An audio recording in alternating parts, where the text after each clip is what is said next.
It's strange how one moment, just a flicker in time, can define the rest of your life. For me, that moment happened on a cold, wet night in early March, on a winding mountain road slick with rain and shadows. But to really understand what happened that night, you need to understand who we were before everything fell apart. There were 6 of us: me, Rachel, Marcus, Sarah, Eli, and Jenna. College friends, all bound together by late nights, shared secrets, and the illusion that we'd always be close. We weren't kids anymore. We had jobs, some of us had partners, and one of us was even getting married next year. But every spring, we made the same pact: one weekend just for us. No kids, no work, no phones if we could help it. Just music, drinks, and memories. This time, the cabin was in a quiet pocket of the Blue Ridge Mountains. Woodsy. Peaceful. Isolated. The kind of place you go to lose cell service and find a bit of yourself again. It should have been perfect. But from the very first night, I knew something was off. Rachel and Marcus were arguing, again. Nothing new there. But this time it felt meaner, colder. Jenna kept checking her phone, even though there was no reception. Sarah seemed tense, and Eli had brought more liquor than luggage. I was the only one who'd come sober. I always was. After my father's drinking ruined our family, I made a quiet vow to myself. I'd never let alcohol take me the way it took him. I wasn't preachy about it. I still went out, still hung with friends, but I always stayed the one who kept his head clear. That weekend, I became the designated driver by default. No one really asked. They just assumed. And I didn't mind. Better me than one of them. Saturday night was supposed to be the big party. Bonfire. Music. Eli even brought fireworks, which was technically illegal, but when had that ever stopped him? The lodge by the lake was about 20 minutes from the cabin. A local place where you could rent out space for a private event. We arrived just before sunset, already laughing, drinks in hand, except for me. I remember thinking how beautiful the lake looked in the fading light. I also remember how strong the drinks smelled in the air. Hours passed. The music got louder. Someone turned up the heat in the room and sweat clung to our skin like syrup. I watched Rachel dance with a stranger. Marcus watched her too, jaw tight, fists clenched. Then he vanished for nearly an hour. When he came back, he was drunker and angrier. The air was turning sharp with tension.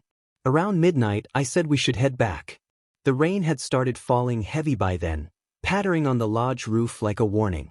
The others groaned but followed, tipsy and laughing, some stumbling into the van like it was a clown car. I drove a rental. Rachel had put it under her name, but handed me the keys when we first arrived. Can't trust myself after 2 shots, she'd laughed that day. I'd laugh too. But now that laugh felt far away. We were 10 minutes from the cabin when it happened. The road twisted along the ridge, no guardrail, just the drop into dark forest below. The rain was blinding. My wipers squealed with every pass, barely keeping up. I told them to buckle up, twice. I don't know if they heard me. The music was loud and they were louder. Then, in the beams of my headlights, a deer. It bolted from the woods, eyes wide with terror. I didn't think, just turned the wheel hard to the right. The tires lost grip. The van swerved violently, hydroplaning across the slick road. Hold on. I yelled. But no one listened. The world became a mess of screams and spinning lights and the violent crunch of metal against earth. Then silence. I woke to darkness. The sound of rain on shattered glass. Pain bloomed through my ribs. My head throbbed. Someone was moaning in the back. Another voice was calling a name, Rachel. Over and over. I fumbled for my seatbelt, wincing as I unclipped it. The van had flipped onto its side, the driver's side crushed into the muddy slope. I crawled upward, sideways, toward the sound. Jenna was pinned between 2 seats, crying. Marcus was shouting. Eli wasn't moving. Help! Somebody help! It was Sarah's voice. She was cradling Rachel, whose face was pale, lips parted. Blood trickled down from a cut on her forehead. I checked pulses. Breathing. Stabilized who I could. My first aid training from years ago kicked in. I was scared out of my mind, but I didn't stop. I wasn't even thinking of myself, just them. Finally, Headlights approached from behind. A truck. The driver stopped, called 911. Emergency crews arrived within 20 minutes. They pulled us out one by one. I refused help until everyone else was out. I was the last to be loaded into the ambulance. As we pulled away, I turned my head just enough to see Rachel being wheeled into another. Her eyes still hadn't opened. I didn't expect a parade or a thank you. I didn't expect flowers or kind words. But I didn't expect what came next either. The hospital room was cold. Not just from the sterile air or the white walls, but from what wasn't said. The silence. The way people looked at me. 2 days had passed since the crash. I'd suffered a fractured rib, a concussion, and deep bruises down my side. Nothing permanent, they said. I should have felt lucky. But luck didn't feel like this. Rachel was still in a coma. Doctors said it was non-life-threatening, a medically induced state to reduce swelling in her brain. Marcus hadn't left her side. He slept in the waiting room, jaw clenched, eyes red. No one had come to see me. Not Jenna, not Eli, not Sarah. I scrolled through my phone, mostly looking for updates, but something else caught my eye, my name. In comments. In posts. Someone had tagged me in a blurry photo of the van. Burn. Another post said, "This is what happens when you let someone unstable drive." I stared at the screen in disbelief. The post had hundreds of likes. Later that evening, a nurse told me Sarah was outside my room. I sat up, wincing from the pain in my ribs. She walked in slowly, like someone entering a courtroom, not a hospital. "Hey," she said. "Hey." She didn't sit. Just hovered, arms crossed over her chest. Her eyes looked heavy. "I just wanted to see how you were doing," she said. I nodded. "Could be worse." She hesitated. "People are saying things." I looked up. "Like what?" She avoided my eyes. "That maybe you were upset. That you were speeding. Reckless." I stared at her. "What?" "Marcus said you were angry when we left the lodge. That you were yelling at everyone." "That's not true," I snapped. "I was the only sober one. I told you all to buckle up. I was the one who tried to." Her voice rose, panicked. "I'm not saying it's true. I'm just telling you what they're saying. People are confused. Everyone remembers things differently." I shook my head. Or maybe they're just looking for someone to blame. She opened her mouth to say something, then closed it. After a long pause, she whispered, "I hope Rachel wakes up soon. Maybe she can clear things up." And with that, she left. By the end of the week, I was discharged. My phone buzzed nonstop. I stopped checking it. I knew what people were saying. Why did he swerve? Was he jealous of Rachel and Marcus? Was he trying to show off? Someone even dug up an old college photo of me, face red, yelling at a party. "He's always had a temper," the caption read. I hadn't touched a drink in years. But none of that mattered. The story had already been written. And in it, I was the villain. The police called me in for questioning 2 days later. Detective Langley was firm but fair. He'd been through these kinds of cases before. "You were driving?" he asked. "Yes." "Why?" "I was the only one sober." He nodded, writing notes. "Did anyone tell you not to drive?" "No." "They gave me the keys." "Were you speeding?" "No." The road was slick and the rain made visibility horrible. But I didn't go above the limit. "Why did you swerve?" "A deer jumped into the road." He didn't question that. "Did anyone in the van grab the wheel?" I hesitated. "Not that I know of." But something flickered in the back of my mind. A half-formed memory. A hand brushing mine. A scream just before the swerve. Rachel had been sitting in the passenger seat. I shook the thought away. Langley leaned back. "Toxicology shows you were clean. Sober. That helps. But public opinion's a separate beast." I looked at him. "So what happens now?" He shrugged. "Depends on your friends. And how much they want this to go away quietly." Over the next week, I tried to reach out to the others. Messages. Calls. Nothing. Then Eli posted something on Instagram. Him in a sling, smiling weakly, captioned, "Grateful to be alive. Still shaken by what happened. Some people just shouldn't be behind the wheel." I stared at it for a long time. I wanted to scream, to defend myself. But the comments were already flooded. Wait, wasn't he the one who crashed? Why is he even out of jail? I hope Rachel wakes up and sues him. I closed the app. People don't care about truth. They care about narrative. 3 weeks later, I finally got a call from Jenna. I'm sorry, she said immediately. I should have called sooner. I didn't know what to say. I didn't answer. They've all turned on you, she said quietly. It's like they've decided the story already. Marcus keeps saying you were trying to make a point. That you lost control on purpose. That's a lie. I know, she whispered. But Sarah's scared of him. Eli's scared of being the bad guy. And Rachel?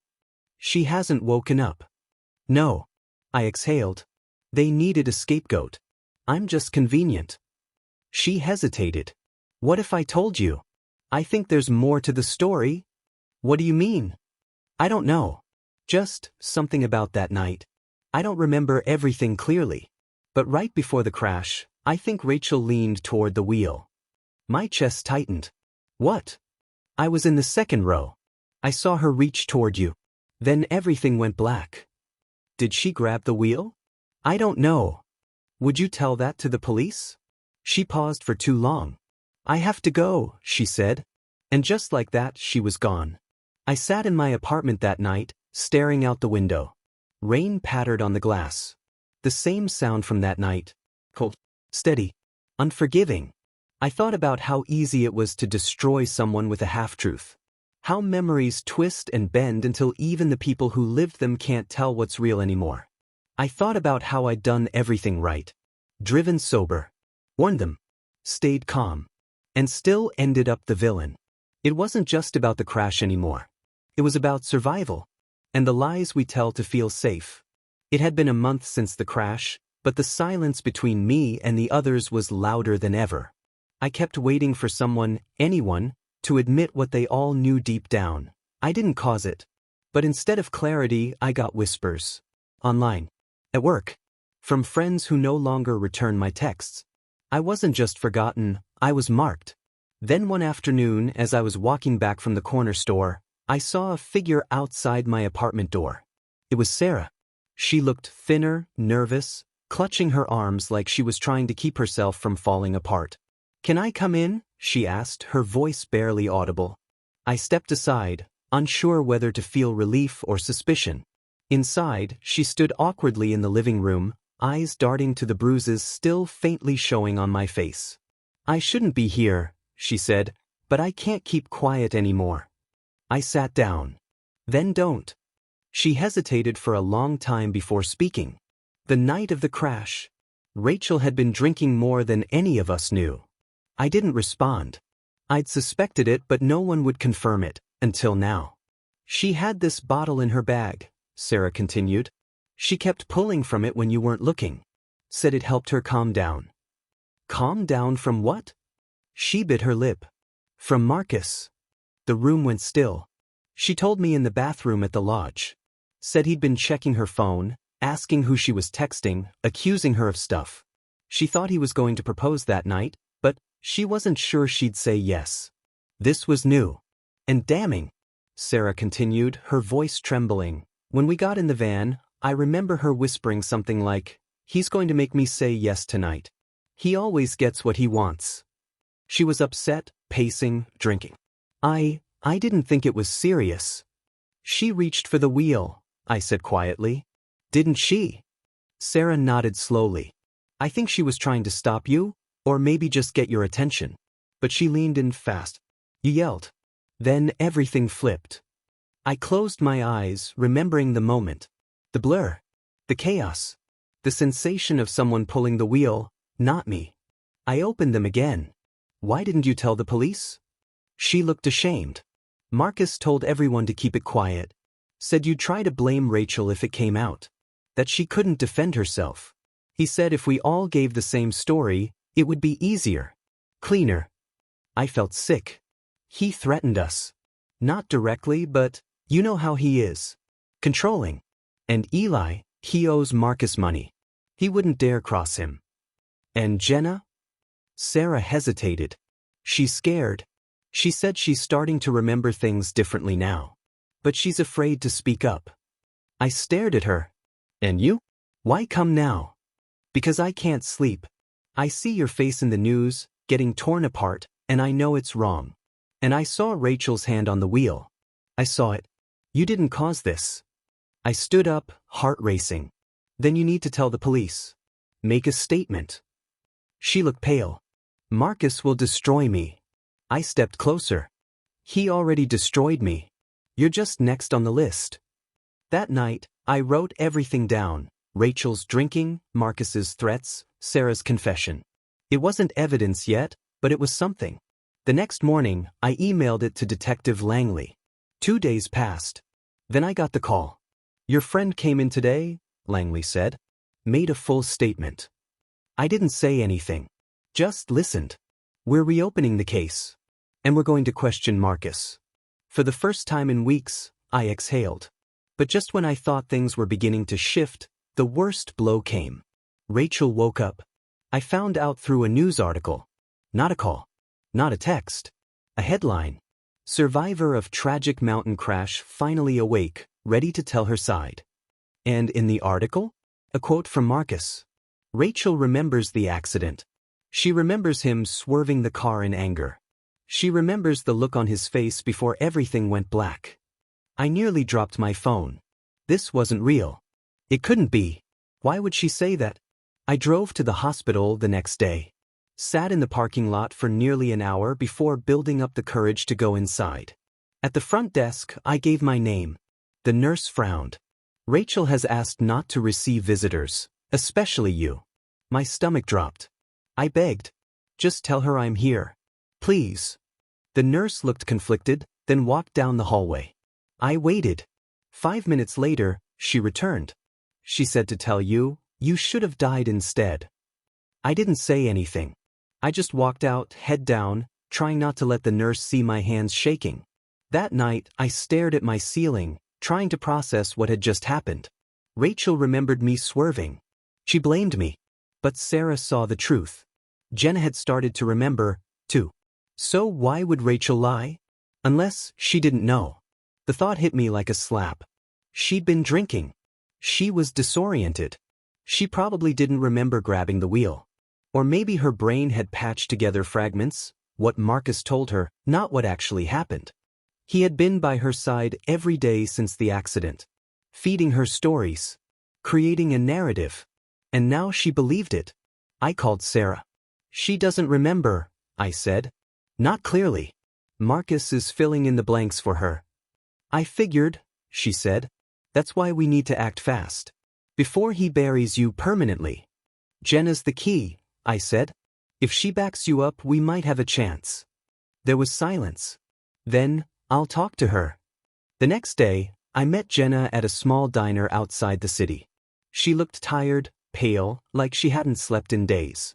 I believe you, she said, the moment she sat down. I didn't before. But now, things are coming back. I held my breath. I saw Rachel grab the wheel. I didn't know what was happening, it all happened so fast, but it wasn't you. You were trying to pull it back. You were yelling for everyone to sit down. I remember now. Will you say that? To the detective? She nodded. Yes. But I want to do more. What do you mean? I want to record Marcus. Get him talking. That's dangerous. She gave me a sad smile. He doesn't see me as a threat. He'll talk. 3 days later, Jenna called me. I got it, she whispered. He admitted it. Said if the truth came out, Rachel would spiral again. That you were the easy fix. My heart pounded. Send it. She did. I listened to it that night, hands trembling. Marcus's voice, calm, manipulative. She doesn't need to know what really happened. She's barely holding on. Besides, no one's going to believe him after everything that's been said. He's already a pariah. Just let it play out. It was all there. The lies.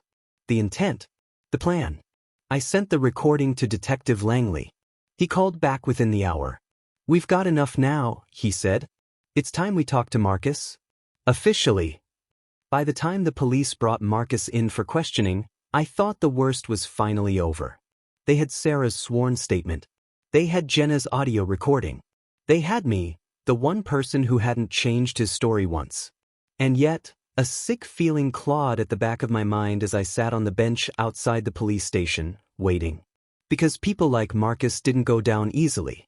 Not when they'd spent their whole lives controlling the narrative.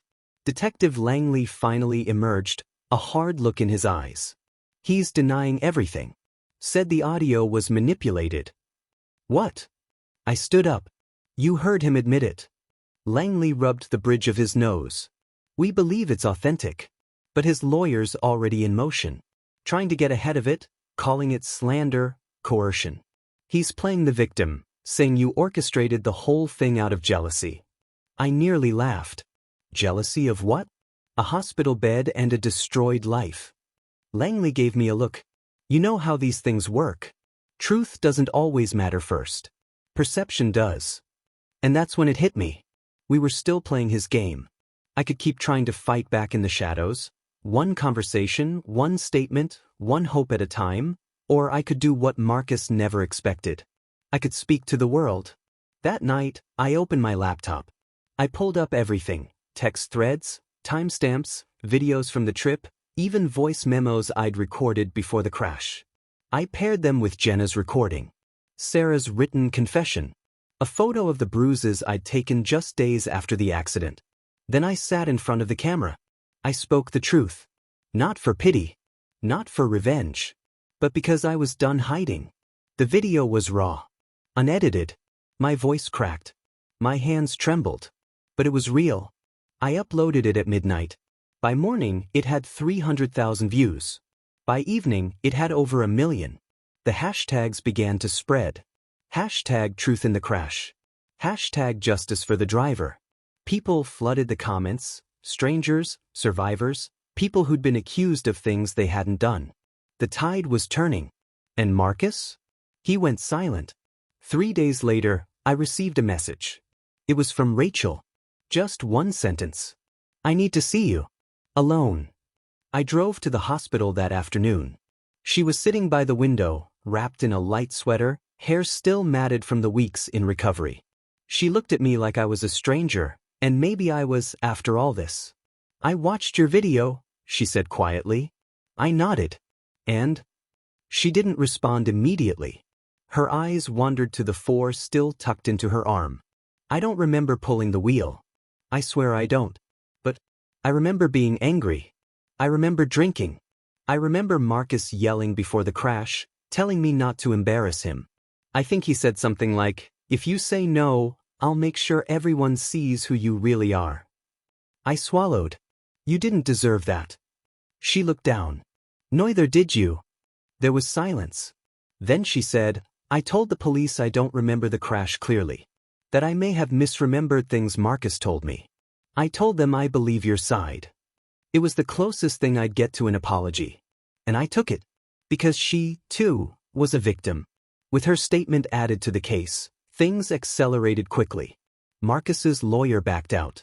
The DA began preparing charges. Witness tampering, obstruction, and possibly reckless endangerment. Sarah and Jenna were granted immunity in exchange for testimony. And me? For the first time in months, I could breathe. But peace is never permanent. Not when someone like Marcus is involved. A week later, just as I was stepping out of my apartment, I noticed something off. My car tires, slashed. Red paint across the windshield, liar. I checked my phone. Unknown number. No message. Just a photo of me sleeping in my apartment, clearly taken through the window. My chest tightened. This wasn't over. I went to the police. Showed them everything. Langley looked concerned. We'll increase patrols near your place. Stay inside at night. Don't go anywhere alone. But I knew what he was really saying. Marcus is unraveling. And unraveling men are the most dangerous. That night, I double-locked everything. Closed the blinds. Kept the lights low. And still I felt watched. Like something waited outside, just beyond the edge of reason. I barely slept. The next morning, I got another message. From an anonymous email. Just one line. I'll burn us both before I let you win. Attached was a video, of Marcus, standing outside Jenna's apartment. She was nowhere in sight. I called Jenna. No answer. I tried Sarah. Have you talked to Jenna today? No, why? I didn't respond. I was already grabbing my keys. I raced to Jenna's building. Bang on her door. No response. I asked the neighbor. She left early this morning. Said she was going for groceries. Never came back. I called the police. Langley dispatched a car immediately. An hour later, they found her. Unconscious in the back of her own car. She was alive, but barely. Overdosed. Pills. Intentional? They weren't sure. But there was a note in her jacket pocket. Scrawled in shaky handwriting. He said if I didn't retract everything, he'd come for my sister next. I sat in the hospital waiting room for hours, watching the clock tick in circles. I kept thinking this is my fault. I pulled them into this. But then I remembered something Marcus once said, back during a ski trip, long before all of this. You don't win fights by being right. You win by being louder, faster, and harder to erase. And that was exactly what he was trying to do. Erase us. When Jenna woke up, she was quiet. Distant. But she confirmed everything. Marcus had come to her. Threatened her. Made her feel like the only way out was silence. I held her hand. You don't have to do this alone anymore. None of us do. She nodded, eyes wet with tears. And for the first time in a long time, I believed it. The final blow came a week later. A leaked security cam clip. Marcus, standing outside the pharmacy where Jenna had bought the pills. Waiting. Watching. Texting. It was damning. The police arrested him that night. As they led him out of his high-rise apartment in cuffs, cameras flashed. His perfect hair was messy. His jaw clenched. But even then he smirked. Like he knew this wasn't over. Like he still had moves to make. And maybe he did. But so did we. The trial began on a gray Monday morning. Outside the courthouse, the crowd buzzed with reporters, activists, and silent onlookers holding signs that read, "Believe the truth," and "Justice for the driver." I sat in the witness room, staring at my hands. They didn't stop shaking, not even now, not after everything. Because deep down I knew the truth. This was the final chance. We either buried the lie today, or we lived under its weight forever. Marcus entered the courtroom like it was a stage. Tailored suit. Slicked hair. That same cocky tilt to his head. Like none of this mattered. Like the world still owed him the benefit of the doubt. But his eyes told a different story. They darted. Twitched. Calculated. He was cornered, and he knew it. The prosecution started with Jenna. She walked in slowly, still pale from recovery, but resolute. Her voice quivered, but her words were steady. He told me to blame him, she said, pointing toward me. Said no one would believe someone like him anyway. Said it was the only way out. She recounted the threats. The fake messages. The night he cornered her. Then they played the audio recording, the one where Marcus said, "If you don't play your part, I'll play mine louder." The courtroom went silent. Even the judge leaned forward. Next was Sarah. Her voice broke when she admitted her part in the cover-up. I didn't know how to say no to him. He always made us feel like we were nothing without him. When asked why she came forward, she said, because he didn't just destroy one person. He nearly destroyed all of us. And I couldn't carry that anymore. And then it was Rachel. Her testimony was the most difficult. She cried when she took the stand. Told the court she still had memory gaps, but she now knew who Marcus really was. He made me feel like everything that went wrong was my fault. The drinking. The fighting. The crash. He told me what to believe, what to say. And I let him. She looked directly at me. I blamed the one person who tried to help me. I'm sorry. I swallowed hard. Because after everything, I still wanted to forgive her. Maybe. I just did. Finally, they called me. Walking to that stand felt like walking through fire. I sat down. Took a breath. And then I told them everything. I told them about the moment the car swerved. About the silence after the crash. About waking up to flashing lights and seeing Marcus already twisting the story.